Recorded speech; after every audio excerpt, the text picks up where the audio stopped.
Good afternoon, everyone. This is Terry Cash with the National Dropout Prevention Center, and I'm here with my co-host and colleague, Marty Duckenfield, also with the center, and we welcome all of you to this monthly radio webcast brought to you by the National Dropout Prevention Center at Clemson University in partnership with the Clemson radio production crew of Bob McAnally and Eric Rogers, and the generous support, as always, of Penn Foster.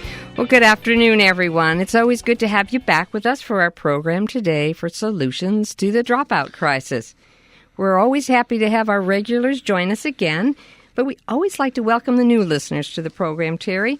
And we have a wonderful program planned for today, and it's in an area that is dear to my heart that incorporates many of our effective strategies, and it's cross-age tutoring.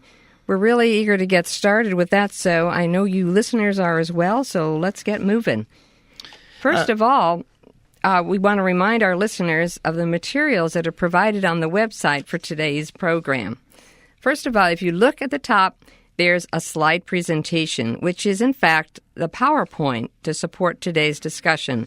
So have that open and ready. There's an excellent overview of the program on the web. I hope you had a chance to see it before the show today. We have a direct link to a selection of articles related to the many successes and the impact of the Coca-Cola Valued Youth Program. I want to point out Continuities is a PDF of the lessons from the Coca-Cola Valued Youth Program, which is a good read. I liked the journal article about the program being implemented in Brazil, so it's become international. And there's also an opportunity on the website of their website to download podcasts from the Intercultural Development Research Association. And so all these links are there for you on this page. Terry, it did it again. It looks like a lot of information here for our listeners to turn to at the close of the program. Well, yes, Marty. Once again, there's a great compilation of resources that I hope our listeners will take a look at. And today's program is just the first step in learning more about cross-age tutoring from those who have worked in this area for decades and, most importantly, with great success. You know, the wonderful thing about these webcasts is that the listeners have an opportunity to engage in discussion with our presenters. So we invite you to consider being an active part of the program today, and so we enable you to do that in two ways. One, you could connect to us by phone. We're a radio call-in show. So here's a toll-free number. Write this down, 888-539-8859. And if you're outside the U.S., oh, would this be true someday? The number is 864-656-4549. I think I need to offer a prize for this first caller outside the country.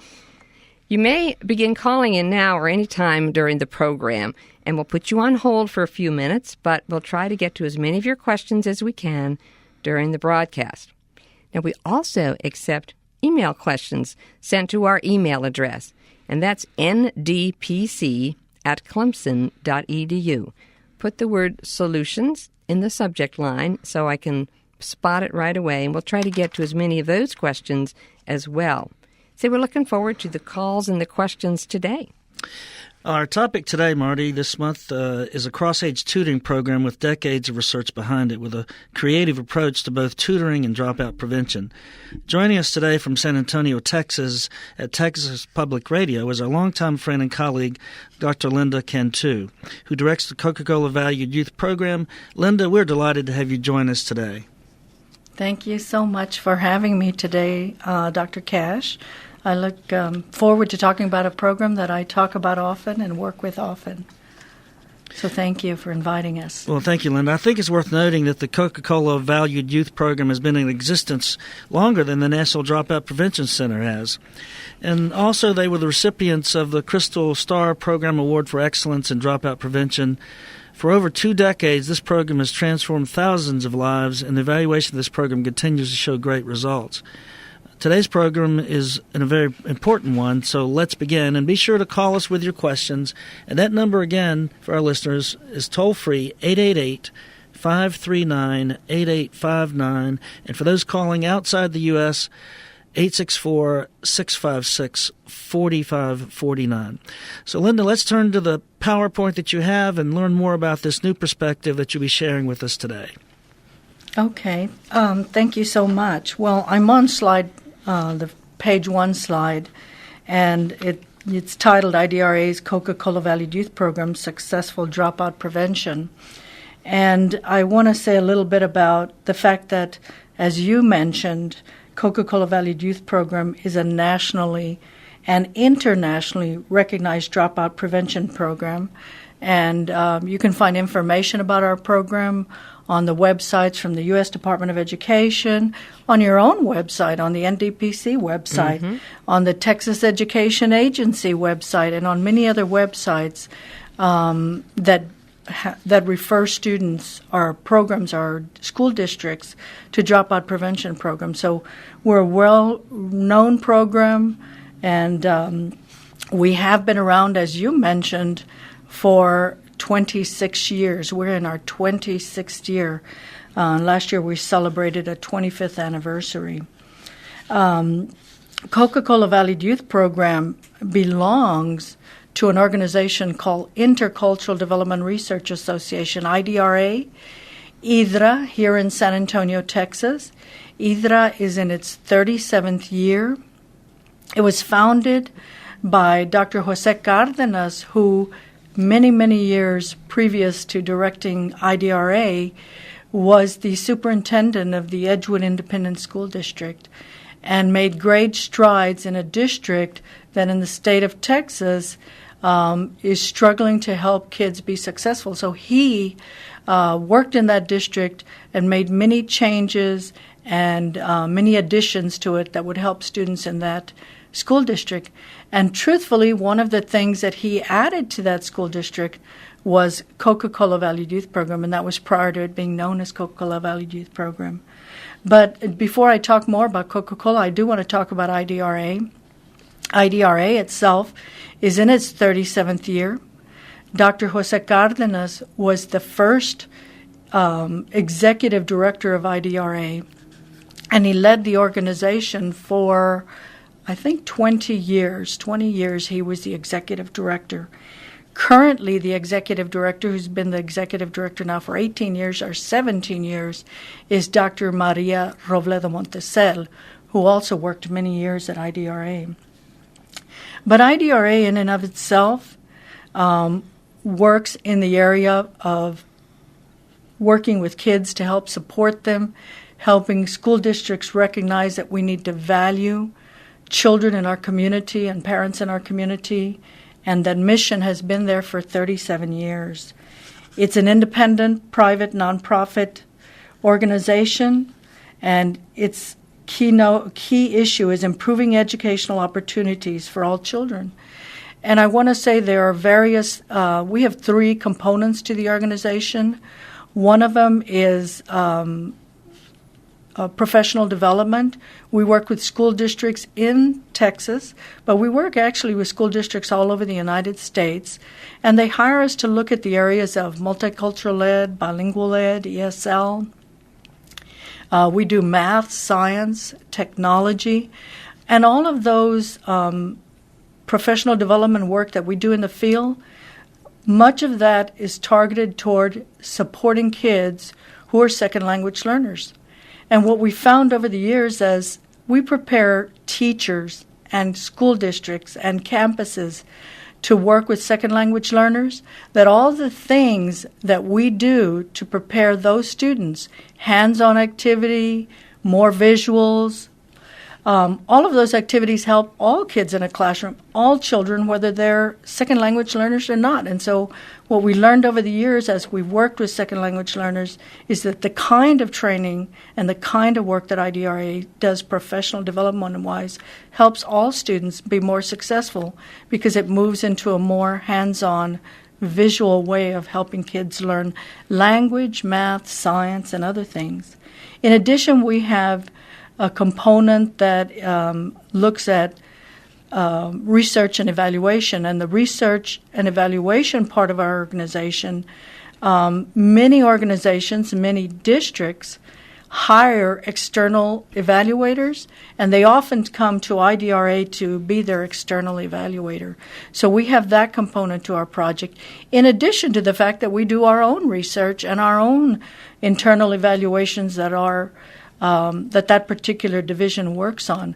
And so yearly, the Research and Evaluation Department actually does a study on dropouts every single year and how that is going on in the state of Texas and elsewhere, but it primarily targets and does a study on how students are doing in the state of Texas. And then thirdly, we have our policy, leadership and policy. And leadership and policy is headed, and I hesitate, I haven't mentioned anybody's name, but Dr. Albert Cortez has led that effort for many, many years, along with Dr. Cardenas and Dr. Montesel. And one of the big things that he looks at, and the leadership component of IDRA looks at, in leadership and policy, initially, IDRA was hired almost 37 years ago to do the first dropout study in the state of Texas. So TEA themselves had never done a study on dropouts and hired IDRA to do the very first study on the numbers of students that are staying in school. Well, I can see from this account of IDRA that it was the perfect home for the Coca-Cola Valued Youth Program. And so you have a great story about how that came to be. Linda, could you share that with us? Okay. So as I mentioned earlier, Dr. Cardenas had brought a cross-age tutoring to his school district, Edgewood ISD. He felt that a lot of the students who were second language learners needed to be in a place where they would get a chance to talk more, not just read out of books or be doing paper and pencil work, but he felt they needed to be more engaged. And so within his own district, he took a group of students and made them cross-age tutors. That gave kids who were second language learners a one-on-one opportunity to develop language skills. Sometimes it was the tutor themselves who might be second language learners and were second language learners tutoring younger children. So they together were building language skills. As time went on, Coca-Cola Company came to IDRA. Coca-Cola Company came to San Antonio and approached then Mayor Henry C. Snedos and said, we're interested in working in a community that is in an organization that is working with dropout prevention. And Mayor Henry C. Snedos at that time said, I think I have the right organization for you. And he brought Coca-Cola Company to IDRA, and together with IDRA, Coca-Cola Company launched what is now known as Coca-Cola Valued Youth Program. Coca-Cola Company at that time didn't have a foundation. So for 4 years they funded the program, and IDRA implemented the program in 4 San Antonio school districts. 4 years later, as they found how incredibly successful this cross-age tutoring program was, Coca-Cola Company developed what is now known as the Coca-Cola Foundation. And together for the last 26 years, IDRA and Coca-Cola Foundation have worked as partners to bring the program all over the United States. In Brazil, we've worked in Puerto Rico, and we've worked in England with the program. So we've had a long-standing relationship with them. I want to say that Coca-Cola Company, or Foundation, the family of Coca-Cola, has 2 flagship programs that they consider their most successful and have had the most success in working with children. And one of those, of course, is their scholarship fund, the Coca-Cola Scholars Program.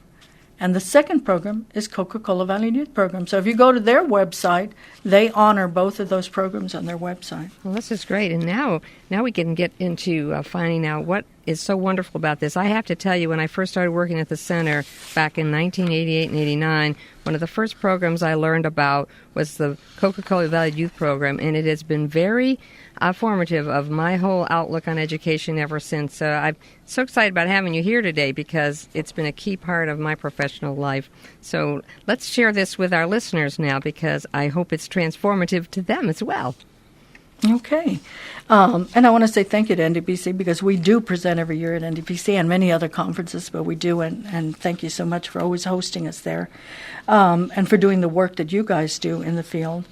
I'm on slide number 2, and on slide number 2, it says that Coca-Cola Valued Youth Program is a cross-age tutoring program. It gives an opportunity for middle and high school students who are at risk of dropping out to tutor younger children. Those students who are older and middle and secondary students, we call them at risk of dropping out, so that they are in at-risk situations. Most of those students could be successful with all the surrounding things that they need. So we're working with middle school and high school students tutoring elementary students. We looked at cross-age tutoring versus peer tutoring. Peer tutoring is where students that are in 6th grade tutor other 6th graders, or 8th graders tutor 7th graders. In our program, it's a cross-age tutoring program where older students are tutoring younger students. The older students feel that our schools look at them at risk, and the students are chosen as middle and high school students to tutor younger students because that's where we feel that they can have the most success.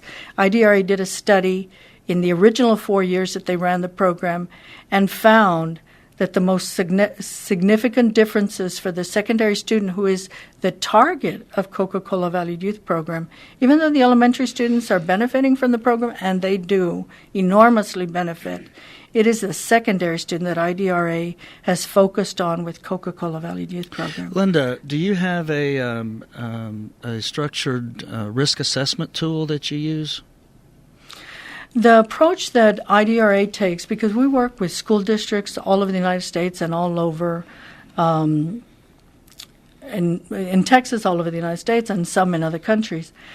One of the things that we've looked at is we have some criteria that we say makes children at risk, for example, in the United States and in Texas. And those at-risk criteria could be that those students are have been retained in a school grade, that they're reading 2 grade levels behind, that they're often absent from school, that they seemed disinterested in the classroom. So they may even be attending school, but when they're in the classroom, they're not being engaged in the classroom. Mm-hmm. So we have a set of criteria that we write that's within our information. But when we go to school districts, we also tell them that because from district to district and state to state, the state criteria for what is called at-risk students can be different.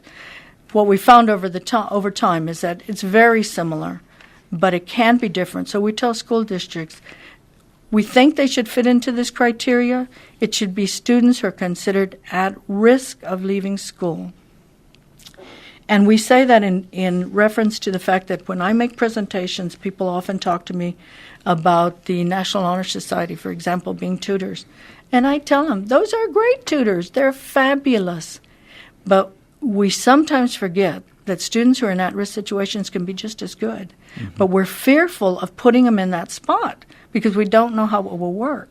But 26 years of experience has told us that those kids, they're fearful the day they become tutors. They walk into a classroom, or we tell them they're going to be tutors, and they are afraid. They're also fearful. But after a few weeks, if they walked into the classroom and the teacher says, "Good morning and thank you for coming," it's a whole different story. They start to sit down with an elementary student that's in 1st grade, and they're giving them their spelling words, and suddenly think, I can do this. Mm-hmm. And so it's those beginning stages, yes. It's very similar to a program that I'm working with in Alaska with 23 remote Eskimo villages, Yupik Eskimo villages, in that we're doing cross-age mentoring. instead of tutoring. And the greatest results we found have been with the mentors themselves. So you're right on target with with your comments and your findings. Yes. In continuing just on that point of the tutors, I just want to say that, as you mentioned, the mentor gets the benefit of it, but we know that the younger children have someone. We do have someone that they can talk to, can ask questions to. They don't feel threatened by. They have someone that's keeping them on task, so we know that they're learning. But many of our older students who are tutoring, many of them are reading below grade level or might be doing math below grade level. And so one of our intents has been that it be cross-age tutoring so that we're sure that when a 7th or an 8th grader walks into a classroom, that he won't be afraid that maybe he doesn't know his multiplication tables. So he's tutoring someone younger. But while he's tutoring that child, he's learning his multiplication tables. And he's learning antonyms and synonyms. And I always tell people, you asked about a story. My antonym synonym story is one of my favorites. I was observing in an elementary classroom, and they had a group of young tutors in there. And the teacher always teaches the lesson prior to the kids actually sitting down with the tutors. And it was a lesson on synonyms and antonyms.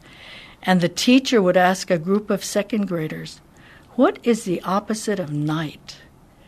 And the tutor would raise his hand wildly, and she'd look at him strangely and go, yes, Carlos, what is the answer? And he'd go, day. And she'd go, okay, that's great. So then she'd ask a second question, and he'd raise his hand wildly. And she let him answer again. Then she said, Carlos, we're going to let the second graders answer this question because they're doing a great job.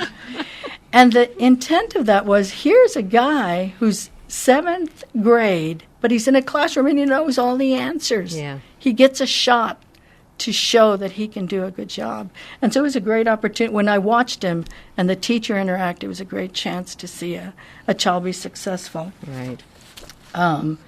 And I want to say, too, as I finish this one page and go on to the next page, simply is that when we look at the tutors, and they have concerns because the kids that are chosen to be tutors out of our program, as I mentioned before, they often miss school. They could be discipline problems in the school. They might be reading below grade level. And in their own campuses, sometimes they're looked down on a little bit. Mm-hmm. People look at them as not being capable or not doing the things they're supposed to do. And the great part about walking in and observing an elementary classroom is that, and the kids tell us this themselves, tutors will tell us this, but the elementary teachers will tell us this, and I've observed it. The tutors will walk in, and that elementary teacher will tell them, I am so glad you came, because the tuties are waiting for you, and you didn't come yesterday, and they missed you. So every day he walks in, and like elementary classes, when they're in kinder, they hug the tutor, they clap when he walks in there or she walks in the door. The elementary teacher says, I'm glad you're here. And that's what a group of our kids are missing in the secondary campus. They're missing this chance for someone to say, you're capable, you're helpful, you're successful. And fortunately, I'm one of the people on staff who gets to go observe it on a regular basis. So I want to tell you, it's such a wonderful feeling to be in a program where I watch kids who have so often been told they can't do it, prove everybody wrong. Right. And so I really like that part of it. Should I go on to any questions, or should I go on to the third one? I think we'll keep going. Okay. Well, I'm on slide number 3, and it says research-based, identified as one of the only 2 dropout prevention programs in the country that meets high standards, rigorous evaluation, and evidence of effectiveness. And that was written out of a book that was written by Slavin and Fasciola, Show Me the Evidence, Proven and Promising Programs. And IDRA and Coca-Cola Valley Youth Program in the Coca-Cola Valley does rigorous evaluation yearly. So we did the initial evaluation that brought the program to light. But beyond that, every single year, there is a report produced that's compilation of individual school district evaluations. So every year we're doing a study that talks about how successful the program is. For example, when we do individual district studies, time after time, it continues to show that 98% of our students stayed in the classroom that year and went on to the next grade level. 98%. We do an individual study that shows that. In addition, we do the compilation study that brings that information together and also shows that we know that those kids are staying together. So we implement the program, but we want, even sometimes school districts are not like, well, let's not worry too much about the evaluation. But we tell them, you know what, we want to prove to you that your kids are doing a great job and your district's doing a great job so that you can share that information. So as time goes on, they actually look forward to seeing the report and how those students are doing. I wanted to mention on that research base, the other program that was identified as being successful was Upward Bound. Oh, okay. So the second program was Upward Bound, and IDRA's Coca-Cola Valued Youth Program was the other program. So we often are paralleled with a lot of really great programs. So in terms of the rigorous evaluation, I just want to mention that piece. And then the next slide, which is research-based. Since 1984, the Coca-Cola Valued Youth Program has, and I mentioned this earlier, maintained a 2% dropout rate and kept more than 30,600 students in school. And so we know that information because we collect that data and that information. So over the last 26 years, we've worked with about 30,000 tutors. And then along with their families and the young children that they tutor, we're impacting around 690,000 individuals and educators. So their teachers, we count their teachers because their teachers are impacted. And it gives a chance for teachers to see that kids can be successful. I want to tell you another story. I'm going to quickly tell you a story about I went into a school district, and they were going to implement Coca-Cola Valued Youth Program. But the secondary teachers were upset. You've chosen a group of students who aren't successful on our campus and don't come to class and cause problems. So the principal stopped me on the way in, and she said, Dr. Cantu, I just want you to be aware that you might be, and it was about 150 teachers in the room, that as you present the program, there might be a little hostility. So I said, okay, I'll go in and do it. So I started to present the program, talked about the program, started to talk about its goals. And a teacher raised their hand. And I thought in my mind, this is going to be one of those questions of concern. So I pointed at the teacher. And she said, you don't have to give me 6 weeks to prove that this program is successful. She says, because I'm working with a tutor that never used to show up for class, and now he comes to class. And that one teacher stood up and changed the entire environment in that room, because several teachers stepped up afterwards who might have been afraid to say anything and said, I have some kids that are doing so much better even after this short time. Even though we tell people, it takes 6 months, a year, give these kids a chance to turn around. But those teachers in that classroom, in that assembly that day, said, no, we have some kids that are being successful. Linda, and it's because you guys can't. About how many students do you target per school or per grade? How does that work? Per school and per grade, well, the program is for every campus and for every district, it's different. So I'm going to give you an example. I'm not going to mention campuses or districts, but on a district that we're working in right now, for example, there are all 7, and next year it'll be all 8 of their middle school campuses are implementing the program. In each one of those campuses, what we recommend is that there never be a class larger than 25. Those secondary classes in the state of Texas, I'm sorry, that's only in high school, so I'm going to refer back to, I'm just going to answer your question. So we recommend that you do a class in your school that class be identified as Coca-Cola Valued Youth Program, and that you never put more than 25 kids in the classroom to tutor. Those kids then walk across the street or get on a bus and go to another campus and tutor up to 3 kids apiece. So per campus, per class, we never recommend more than one set of tutors at 25. Now, we've had campuses or districts who've put 2 classes of 25 each and then sent them to 2 different elementaries. But per class, it should never be more than 25. Okay, thank you. Do you want me? I'm going to move on to the next slide. Yeah. I love Okay, this that says diagram. all children are valuable, none is expendable. And the philosophical base on that is that every student can be successful. So, I don't know, I guess on your viewing cameras, if you're looking at it, there's a centerpiece that's green, the little people are yellow, and the external part is red. So in the philosophical base piece, we say all kids are valuable, all parents are valuable, and that all kids can succeed in school. So we say all students can learn, they have to be valued in the school system, we have to allow them to contribute to their own education and others, and that parents and teachers have a right to participate in helping kids be successful. So that's our philosophy. All kids are valuable, and hence the name Valued Youth Program. And again, when I go on campuses, kids often they refer themselves as valued youth. Yep, I'm with valued youth. So you know that they're using that. If we talk about imaging, people talking about imaging themselves, they imagine themselves really being valuable on the campus. I'm going to move to the next slide, which has 5 yellow people on it. And I'm going to talk about the components of the program.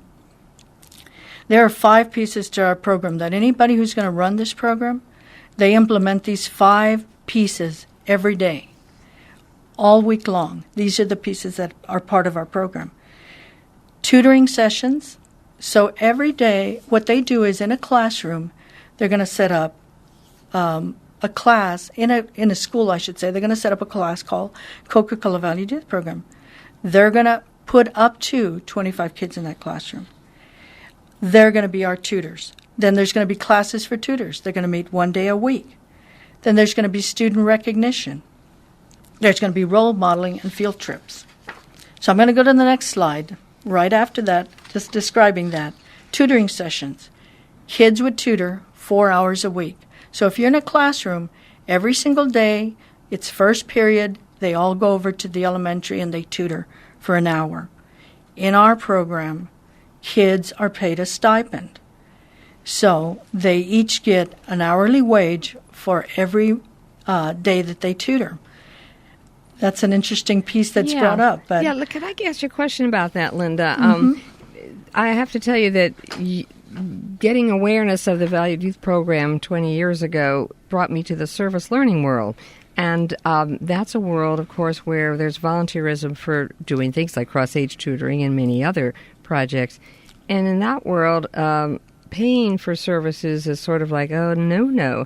And so can you just talk about that issue? I think it may well be that it's both ways are fine, but I would love to have you discuss your side of it about the stipends. Well, first off, let me say part of what the kids do is service learning, and we've actually had a service learning grant fund the program. Now, in the service learning grant, the stipends had to be brought up separately, but we brought the 2 pieces together. Mm-hmm. So I want to say the kids are receiving a stipend, but there's no doubt in my mind that they're doing community service and service learning.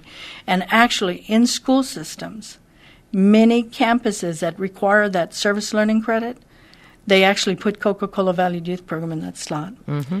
We recommend the hourly stipend because a lot of our kids who are at risk, who are struggling, for many reasons. Some of them it's academic failure. Some of them it is financial need in their families and homes. They're having personal problems. They need a little bit more of an incentive to come every day. And we think a minimum wage one day every day for 1 hour is just a small amount to pay to make sure that our kids show up for school every day. It's a stipend, and we don't call it a wage because it is a stipend.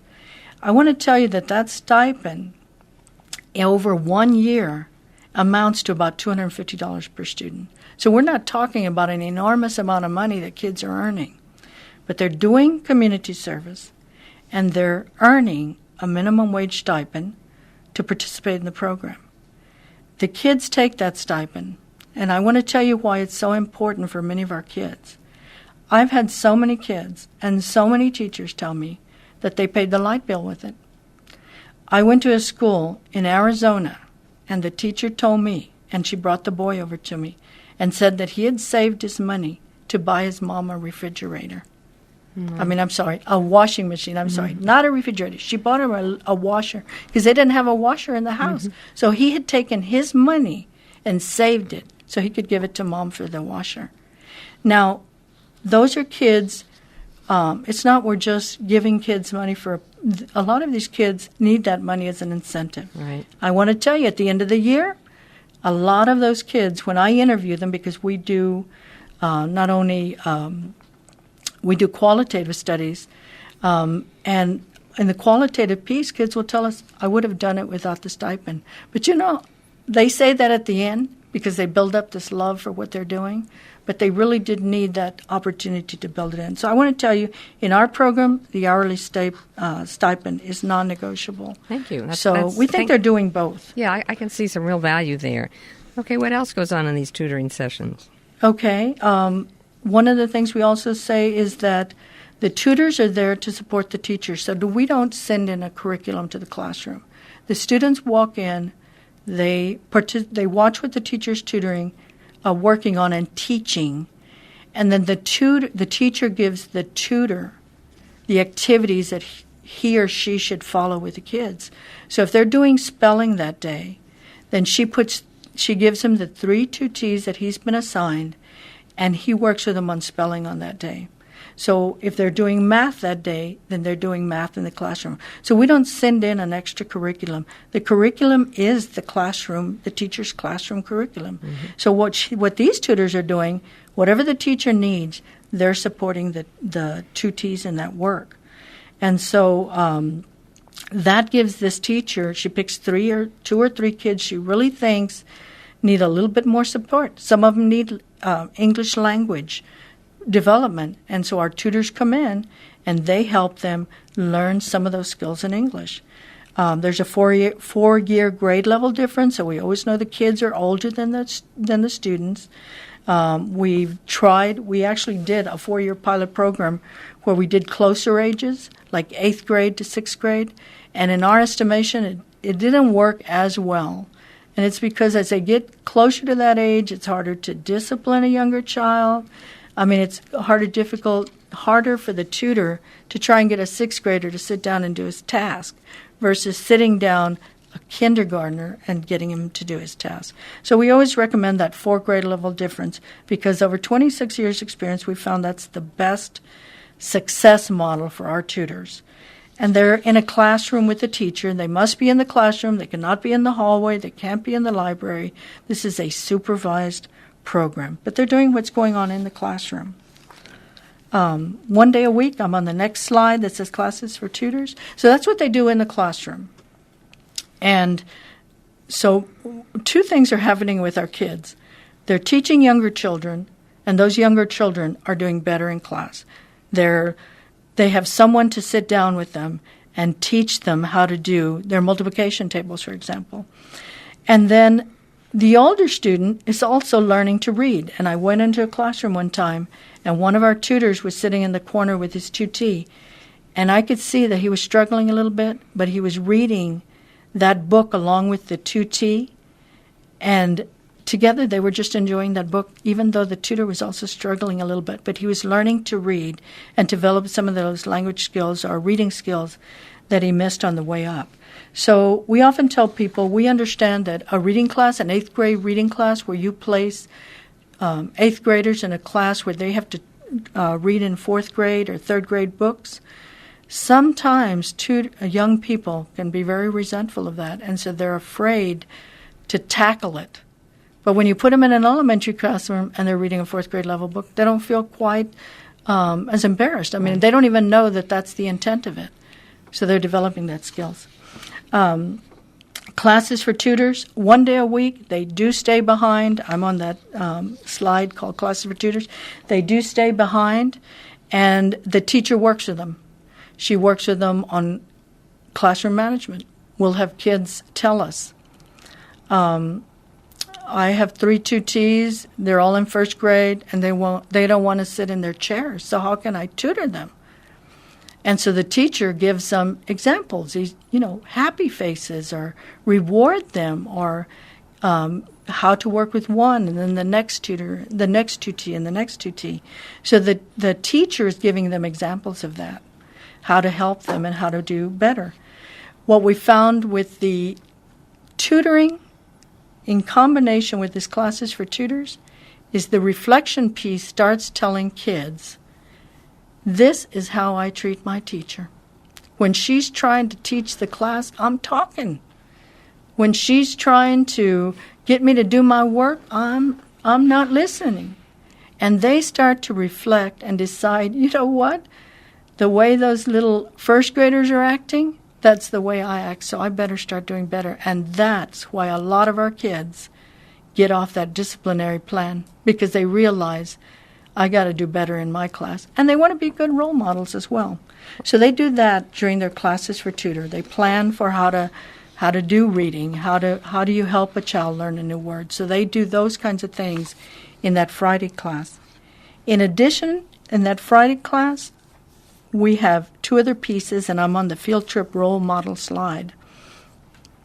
We recommend 3 field trips a year, all of our tutors going together. No cost to the tutors. It's got to be part of the plan that they built in there, and they do 3 field trips. We recommend that one of those field trips, if not more than one, be to a college or university to give them a chance to experience that, to go to places where they can learn about careers, the fire department, the police department, a hospital. We encourage those 3 field trips to be along those lines. Here's my other issue with that.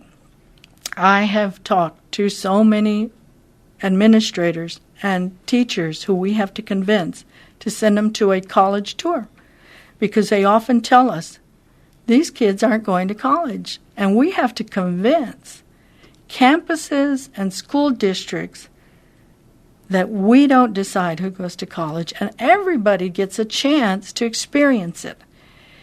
And I say this for myself, and I know many of my colleagues can say it too. When I went to high school, and I went to my counselor and tried to take a geometry class, she said, don't worry, Linda, you're not going to go to college. I was 15 years old, and what did I know? But I did go on to college, and I went on. So we tell these school districts and these campuses, part of your job is to take your kids to learn about college and let them decide if that's going to be their choice. Role models, bringing in guest speakers, school personnel, parents, community leaders, having them come talk to the kids about what those kids are doing, what they're doing in their careers. And I often tell them, bring a teacher. Let the teacher tell her story. What kind of life, where did she come from, how did she get that job? Because many of our teachers come right from those communities and right from those neighborhoods and are great examples of a success story. But we tell them bring in lawyers or doctors and all of those kinds of individuals to let our kids experience it, because a lot of our kids are not given that chance.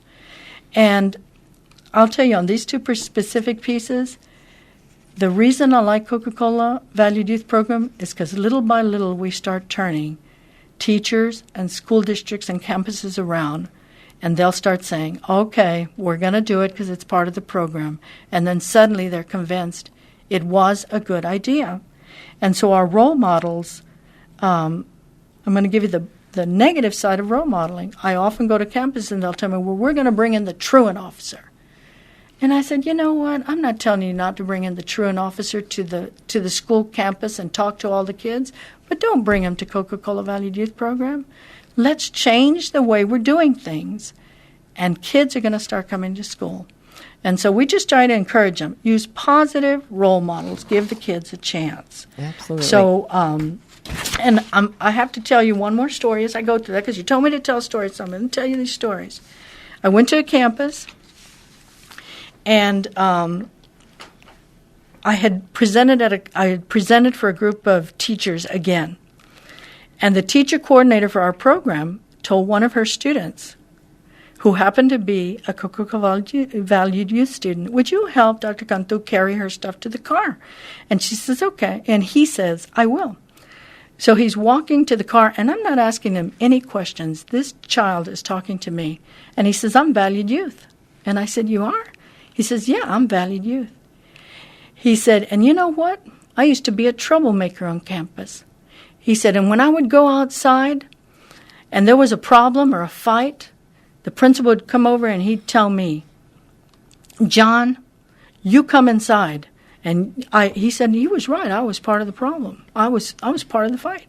He said, now, when something's going on in the outside, on the playground and outside where we're outside, he said, the principal will come out and he'll be talking to all of us, and I'll say it wasn't me. And the principal says, I know. Uh-huh. He figured it out, that he was valued youth, and he was doing better. So it's, to me, I tell people that we've got these success stories. I'm going to tell you a success story before we end about a couple of students who are incredible survivors and did great jobs. But I also tell people sometimes we miss these little tiny stories where a child suddenly realizes his success. And so that's one of the successes I got to see as I saw one of our students participate. We have a student recognition piece of our program. I'm on the slide called Student Recognition. We tell them, recognize your kids for showing up for class for the first week. If he's often absent, then give him a certificate. Now, one of the things I can also tell you, it's the elementary teachers that they're just tremendous at giving out. They're used to making out these little certificates for all their kids. So they often give our kids certificates to say thanks for being a tutor. Or they have the children draw pictures for them and tell them thank you for being here. So, but in addition to that, we give out Tutors of the Year. We identify two tutors per year in every campus that have been the most successful. The tutors get to select them, and they get an award or reward from their own campus and a certificate saying they did a great job.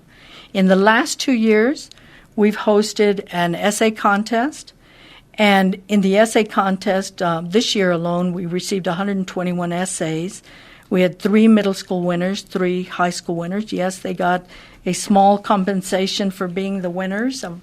I think the first place got $200, second place $150, and third place $100.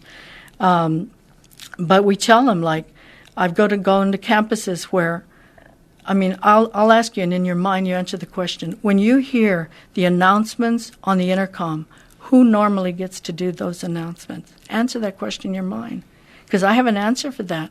But we tell them, let the tutors be the people that make the announcements.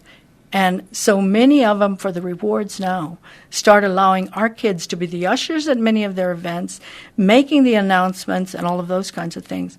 So our kids start to recognize that they can participate in the campus as well. So now they're being successful on the elementary campus, and they're being given chances on the secondary campus as well. Well, that's such an important piece of this program, I think, is these are students who've not been recognized for positive things in the past, and to find their value, as you say, is just a life-changing experience for them. I want to just interject here to say that if you are listening and want to discuss or ask a question of Linda Cantu, you could call our toll-free number at 888-539-8859, or if you wanted to pop a question on email, ndpc@clemson.edu. But we need to move along because there's still some interesting stuff to cover, Linda.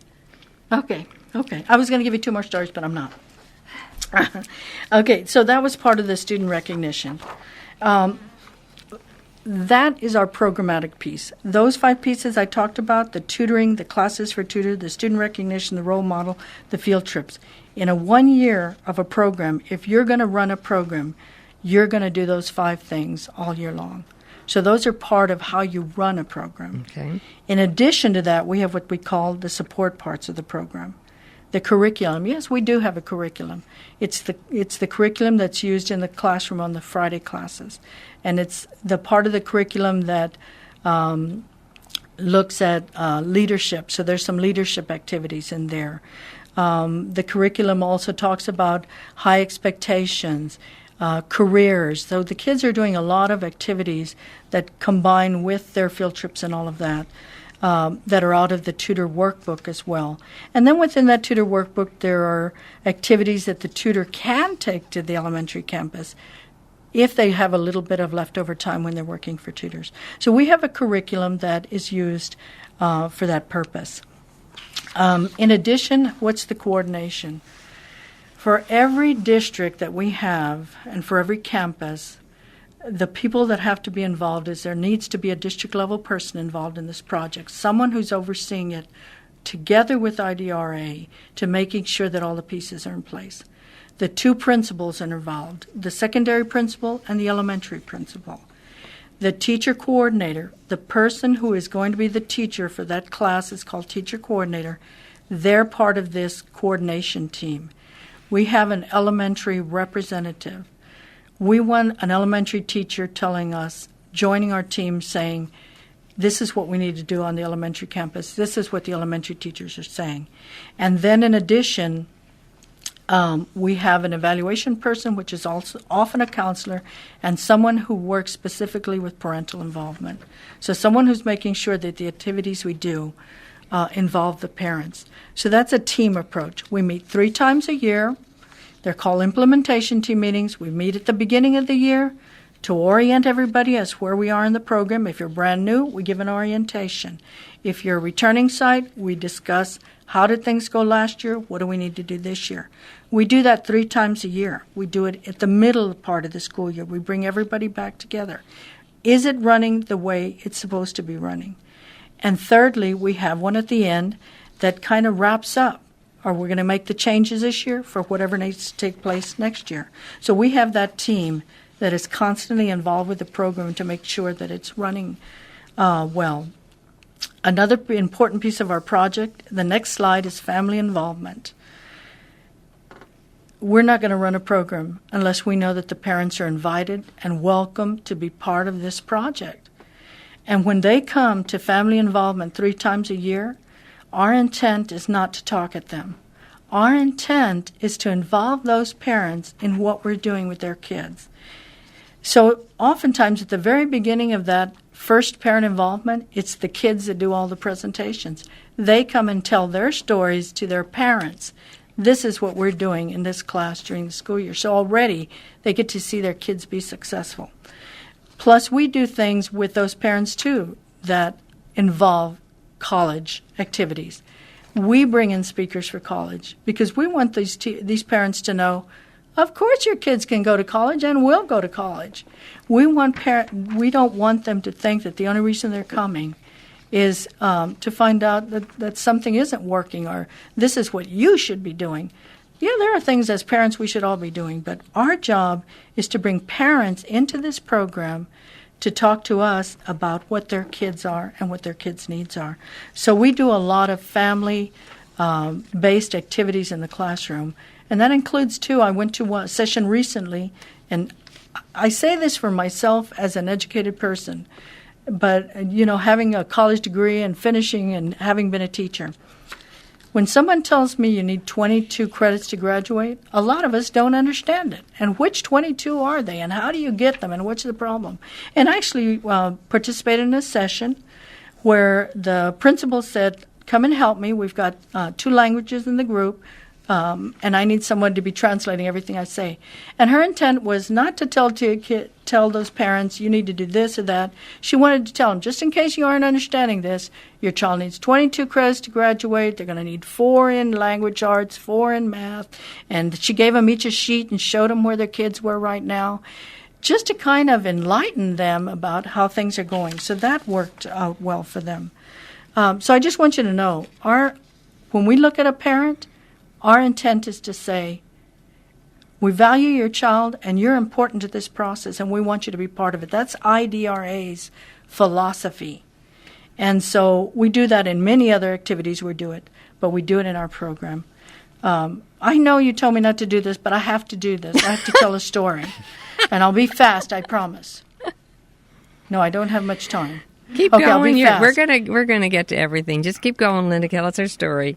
Okay, quickly, I'll tell you the story. This happened this week, but it was last week when I was in a campus, but it was almost a replication of another event I had been at with another student. This student won the essay contest. He read the essay in his session, in the parent session we were in.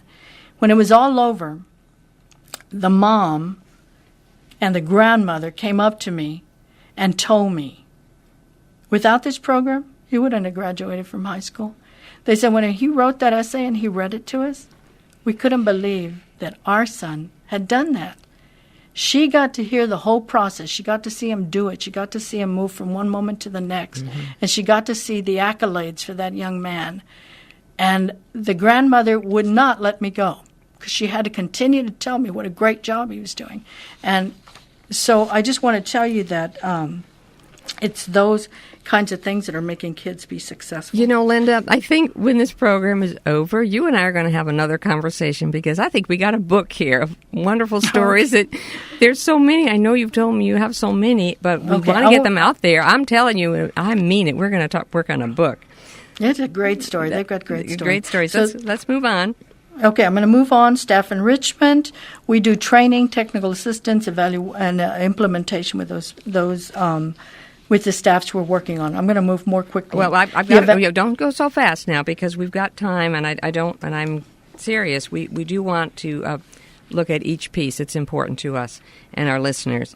And I think the staff enrichment piece was quite important to me. I mean, just a little bit about some of the skills that you require or our staff need to learn would be an important thing. And then I have a question that's come on email. So let's just keep going and, love the stories, but we're going to have to stop stories. Okay, I won't tell stories anymore.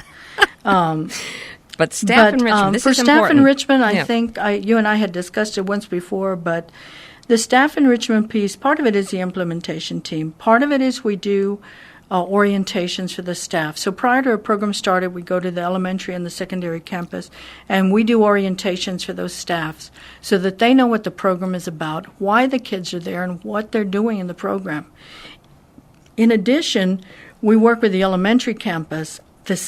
All the teachers who have the tutors in the room, we meet with them separately to talk about, well, what kinds of things can you do with the tutors? How can they help you? And so we give them that kind of structured information in terms of we want them to use them for the best possible need that they have, but we want them, sometimes they need a little structure. Well, how do I sit them down? Where do I sit them? How much time can they be there? So we give a lot of that kind of instruction. In addition, part of the work that we do as IDRA, people hire us as part of it. That part of the project is that there's an amount that comes to IDRA for the support, evaluation, and all of those things, the material. And part of the training that we do also, invited by the campus, is that we do high expectations training. Principals will often tell us, we need you to come in and tell our teachers, all of our teachers, and we'll work with all the teachers, that kids can be successful. So we go do high expectations training. A lot of campuses we work with have a lot of ESL students on them. And so we often are asked to come and do ESL activities with the teachers. How do you incorporate ESL strategies into a math, science, language, arts class? So if we're invited, we do go do that as part of the project. So we do those kinds of enrichments. Our kids, yes, ma'am. I was going to say those are important pieces here, that there is some staff training. And the question that we had that came in on email, Kim from Fairbanks, Alaska, Terry, is interested in the program and was concerned about some of the questions that Kim had. I think you've answered about getting the engagement of teachers. And so is it a voluntary basis that the elementary teachers are chosen, or do they volunteer and say, yes, I want to do this? On the elementary campus, the principal first asks for volunteers. And in most cases, we get the volunteers. I'm going to be truthful with this whole piece. In the beginning, elementary teachers are a little bit concerned. You're bringing an at-risk student. But the principal will ask for volunteers. We get some. And in other cases, he'll say, I want you to take a tutor. What happens in year 2 is everybody wants a tutor. And that is the truth. Yeah. After they found out, oh, you mean he's going to come in and help one of my students one-on-one? Then everybody's in line and on the list. So the first year is a little tough. But after year 1, I guarantee you, everybody wants a tutor. And that's all based on that evaluation, of seeing how well things are going. And I'm going to turn things over to Terry now, because evaluation's his favorite thing. And so you lead us through it, Linda, but I can guarantee you that boy's going to have a question. Okay. Well, one of the things is we do have a yearly evaluation per campus, per district, and then we do a yearly evaluation, a compilation of those evaluations. We do qualitative and quantitative. So, yes, we collect academic information, we collect test scores, we collect attendance, discipline referrals. We collect all of that information as part of our quantitative information that we are doing with the school. In addition, we do a qualitative piece, and the qualitative piece includes some surveys that are done specifically with the tutors, some surveys that are done with the receiving teachers, and in addition, we go in and interview 2 of the tutors to find out how they think the program helped them and how they've progressed in the program. So we build all that as part of qualitative. We monitor all year long the tutoring. So 3 times a year, in the same way we do implementation, the days that we're there for implementation, we go into a classroom, we meet, we follow the kids over, we find out, are they doing the parts of the program they should? Kids should not be cleaning the chalkboard. They shouldn't be running errands. They should be tutoring. So we're monitoring all of those pieces. We're monitoring if the teachers are monitoring the kids while they tutor. So we monitor the program in that way. We give periodic feedback, and the feedback is given right after we do that monitoring. So we'll meet with a teacher coordinator and the principal, and we'll talk to them about, you know what, we saw a student in the hallway. So it's immediate, periodic feedback that they get. We do pre-post design. So we do all the pre-testing, collect all the scores, all the test scores, survey the students and the teachers, and at the end of the year we do post-test. And we do then we bring those 2 pieces together. And then at the end, based on all of that, we submit reports to the district, to the campuses, and to the district. And based on that, they look at things that they need to change, because part of it is qualitative and quantitative as well. Did it help our kids? Were they doing better in school? So they get that kind of information. We do it every year in every campus and every district. Terry, do you have any questions? No, I think you answered pretty well. I guess some questions I might have would obviously be cost, and particularly if we wanted to do this in Fairbanks, Alaska, how then does your support play out in those long distances? Okay. Well, one of the things I want to tell you is in terms of our evaluation, it's an online evaluation with the exception of our monitoring. But the rest of the evaluation is online. So everything that's being entered by tutors, by teachers, all of that is being done in an online evaluation format. Mm-hmm. There is a cost to the program, and I couldn't quote you a cost for Fairbanks, Alaska, but the cost that's given to IDRA is the cost that includes all of the training, all the technical assistance, all the evaluation, all of the materials. All of that is part of the cost that is incurred by a school district to bring the program in. In addition, they're going to pay the cost for the student stipends. They've assigned a classroom, so they're going to cover a cost, but that classroom already exists. They're reassigning it either to a service learning class, or if it's a high school in the state of Texas, that actually is an accredited elective, so they assign it to that class and to that teacher. So those are costs that are incurred by a school district. I'm going to give you a ballpark for a district that's not outside the continental U.S. So I'm going to give you approximately one campus pays $15,000 for all of those pieces. So that includes the training, technical assistance, evaluation, materials, the on-site monitoring, all of that. Even the cost of travel is built into that. I couldn't quote that cost for someone outside the continental U.S., but that's an approximate cost. And actually, on our online, in the online, if you went online to our website, you'd be able to look at the costs that need to be incurred, because I think we have that listed in terms of what kind of cost. Did that answer your question? It did. It very much so. Thank you. So I guess I'm going to close with what have we learned. We produced IDRA, someone on our staff, many people on our staff worked on a brochure that is called the Continuities Brochure that examined the program both in Brazil and in the U.S., that looked at all the pieces. It's called Continuities, Lessons Learned for the Future in the Education of IDRA's Coca-Cola Valued Youth Program. I'm on the slide that said what we learned. Number one, valuing youth works. And you say you're running a mentoring program, so you know that that's true. So we learned in our program, and we've known for 26 years, that if you value somebody's work, I don't care if you're the secretary on a staff or a student in a classroom, if someone values you and values your parenting and values you when you walk in the door, and for a parent says, good morning, I'm so glad you came to the meeting, good afternoon, then valuing works. Local ownership is key. Yes, we are providing all the support activities for the program, but the truth of the matter is that team that's put on that campus, they own the program.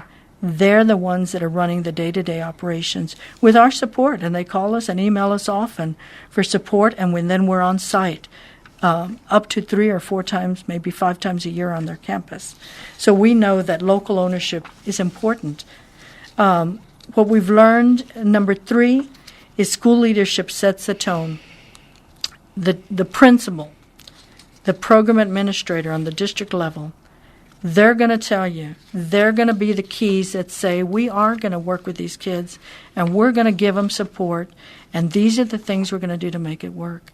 And they're the ones that help a campus turn around in terms of keeping kids in school, trying something different, engaging the population, the kids and the parents. So school leadership sets the tone. If you're going to run this program, if you're in Fairbanks and you're listening, you've got to believe or put in effect, I am going to make this work for a group of kids. And you've got to say, I'm going to do the job well. Number 4 is realizing the power of 1 + 1 + 1. Every child needs someone on campus who believes that they can be successful. So, and I've often said, the teacher coordinator, a fabulous person, always patting the kids on the back. The elementary receiving teacher is the other great big key. They say good morning and thanks for coming, and so that one-on-one, somebody cares for me. And in a video we have, it says, someone expects something of me. And so number 4 is key. Family and community engagement, bring your parents. Yes, they are an important piece. We need the family and the community together. We need the schools working together. So family and community engagement is important in our program. And we, as much as we can, we do things in whatever the languages are in that particular campus. 6, success demands well-defined partnerships. I want to say we have a great partnership with Coca-Cola Company and Foundation, and we're so lucky for that partnership for 26 years. We have great partnerships with school districts and campuses, and those campuses start to develop partnerships with local community organizations to support their programs. So you have to build those partnerships, and you have to nurture them, and you have to be inclusive as part of that. And number 7, structure and innovation sustains impact. Transformative impact demands sustained structures. You've got to put a plan in place and keep it organized. In addition, you've got to be looking for change. If you're doing the same things, sometimes they don't work. So it's got to be it's transformative because you took the leap of faith. I believe kids can succeed. I believe they can tutor. I believe kids who are at risk can tutor. And so you start committing yourself to a group of kids. Basically, that's the end of my presentation. Well, Linda, this has been a wonderfully informative program today, and there's so many other areas we'd like to explore. However, we are at the end of our time here. We've certainly had a valuable hour plus learning more about the Coca-Cola Valued Youth Program. The results are impressive, and I know our listeners who are considering cross-age tutoring have truly learned from an expert today. We really appreciate your time to be with you today, and certainly appreciate our listeners as well. I'm delighted that we've been able to share such a wonderful program with our listeners. As I've said, this one has been dear to my heart for 2 decades, and so this is great having you on. We sincerely believe that our listeners will have found today's program and the resources provided by you to be a great starting point for learning more about cross-age tutoring. So, Linda, thank you so much for providing us with a very important solution to the dropout crisis. Thank you for having us. I want to thank you on behalf of Dr. Maria Robledo Montesel and IDRA for inviting us here. And thank you for inviting us often to be at y'all's events across the country for NDPC. So thank you so much for that and for this opportunity. Well, it's always our pleasure indeed. Well, we want to remind our listeners that this radio webcast, like all of our monthly programs, will be archived on our website within the next few hours, and it's downloadable for you on your iPod or your MP3 player, so you can go back and listen again, and recommend that friends and colleagues listen and use the archive program for a professional development activity, complete with the PowerPoint for an entire faculty or community group. And you know, Terry, we're on iTunes, and this is a big deal for me, as you know. So you can actually subscribe to Solutions to the Dropout Crisis, and get each month's program and hear it again and again and again. Well, that's great, Marty. I'd like to remind our listeners that in June, just in time for summer, our guests will be Brenda McLaughlin and Bob Seidel from the National Summer Learning Association. The program will be aired via this website on Tuesday, June 8th at 3:30 p.m. Eastern Time. We are finding that for many students, the summer months are not providing them with the kinds of activities or opportunities that help them succeed, so we're looking forward to learning how to deal with that particular issue. Well, thanks to all of you for listening and participating. Remember that we know why students are dropping out of school, and with research-based solutions, we can ensure that all of our students graduate. Join us next time for more Solutions to the Dropout Crisis.